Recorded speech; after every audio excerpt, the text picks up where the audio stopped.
My Lady the Chief Justice, I have 3 questions. They cannot humanly be answered in 3 minutes.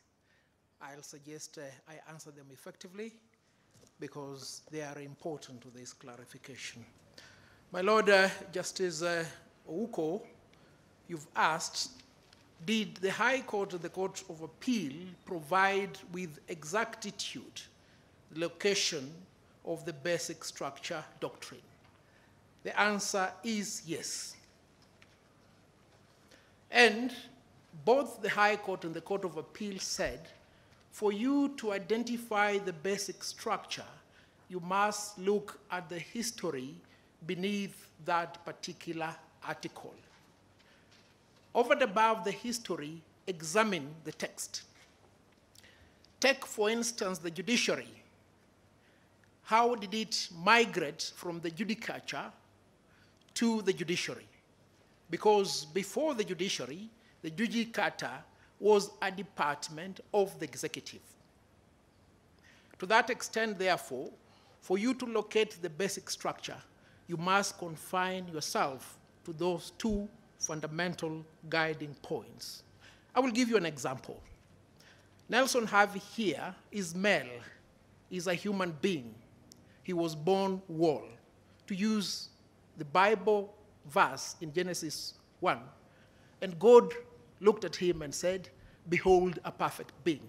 I can lose a limb. I'll be given an artificial limb to make myself better. I can lose my sight. I'll be given glasses to make my sight better. But if you dismember me negatively by separating the limbs, the lower limbs and the torso, I will die. And if I'm to be succeeded, then I'll have to be replaced by somebody else, perhaps Nelson Havi II. Essentially, that is the best and simplistic understanding of the basic structure. You will not give me a pig's heart to make me whole. I will live for 1 month and die. So I think to that extent, that question is satisfactorily answered. Now, the 4 sequential steps, are they located in the Constitution? No, they are not located in the Constitution. Why are they not located in the Constitution? Let me use myself as the example. I was born.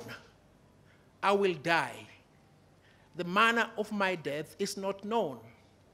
Perhaps I will die in my sleep. Perhaps, and to use Professor Githu's words, I will be assassinated.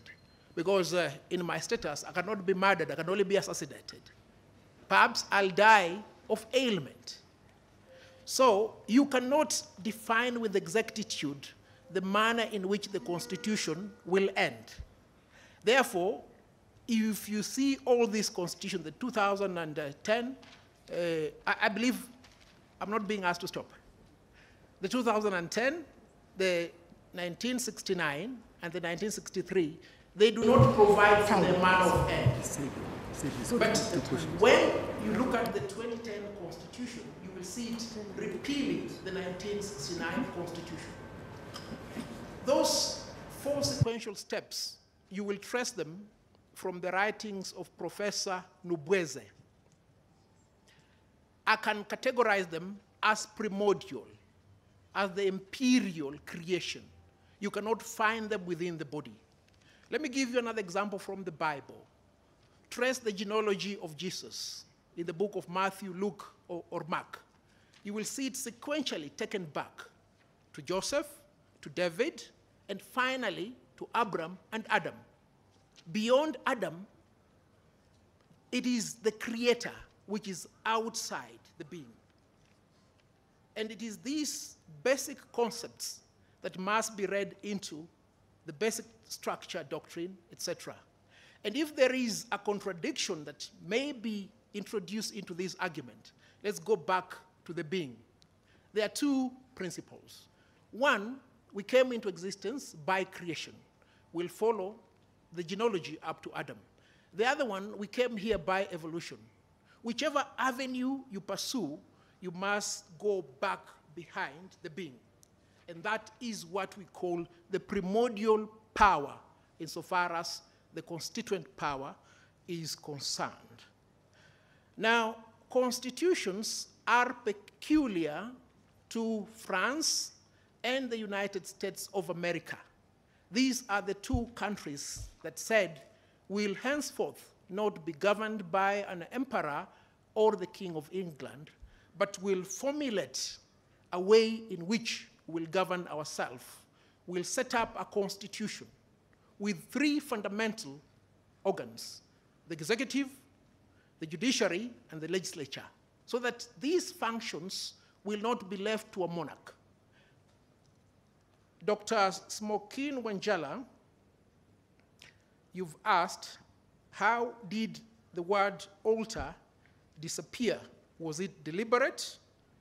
And what do we do about it? It is my answer that the disappearance of the word alter was premeditated and deliberate. And if you look at the writings of Professor Nobweze, he says the fundamental changes to the Independence Constitution were permissible because of a flaw in the definition of the word alter. So that flaw has now been corrected, so that you will not graft an antelope on me and you say you have a being. That is the intention of the framers of the Constitution. And the court ought not to resuscitate it, because if you do resuscitate it, you will have created the mode of death of a constitution. And that is not what the framers of the Constitution intended. We've gone back to tracing the origin of the constituent power. Does it have a juridical form? The Pharisees asked Jesus, when will we know the end of time? We will never know the end of time, but you will see the signs of the end of time. That is what the teacher said. Now, Aaron Ringera has given clarity to this matter in the case of Njoya versus the Attorney General at page 677. This is what he said. Indeed, it is not expressly textualized by the Constitution, and of course, it need not be. If the makers of the Constitution were to expressly recognize the sovereignty of the people and their constituent power, they will do so only ex abundanti cautela. For instance, I was born here in Kenya. I need not to have an ID or passport, to use the terms of Miguna Miguna, for me to be a Kenyan. The ID and passport is there for formality, and it is from that premise that we must perceive the constituent power.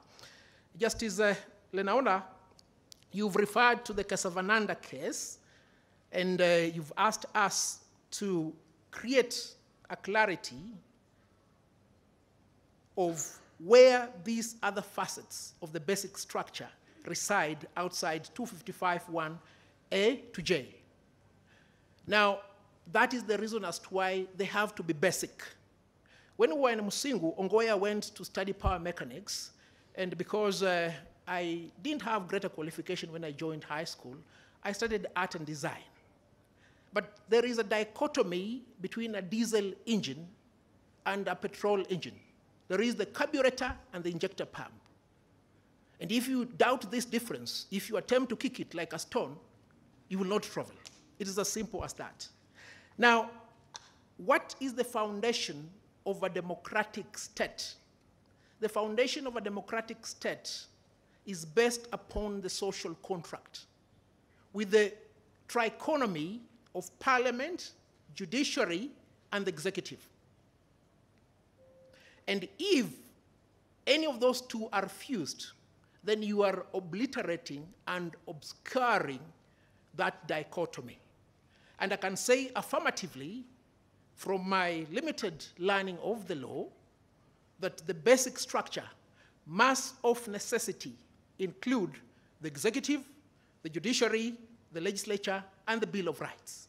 Because for the Englishmen, they said, "Oh, King, no, you cannot rule us like this. We must have the Magna Carta for us to have terms of engagement. For the French and for the American, they said, we must have a written constitution. And for that, the king will not be the legislative. The king will not be the judiciary. And will have rights, rights that you are not giving us, rights that inhere in us as being. To that extent, therefore, those must be entrenched and respected as the basic structure, which can be discerned outside 255, 1A to J. I believe I've done my part, or if there's a follow-up question. Yes, you took your time, 9 minutes. But time is not of essence here. This is a serious enterprise. Yes. The Supreme Court only sits once after 5 years to Yes. determine an election petition. What is the hurry? Where are we going to? Yes, thank you.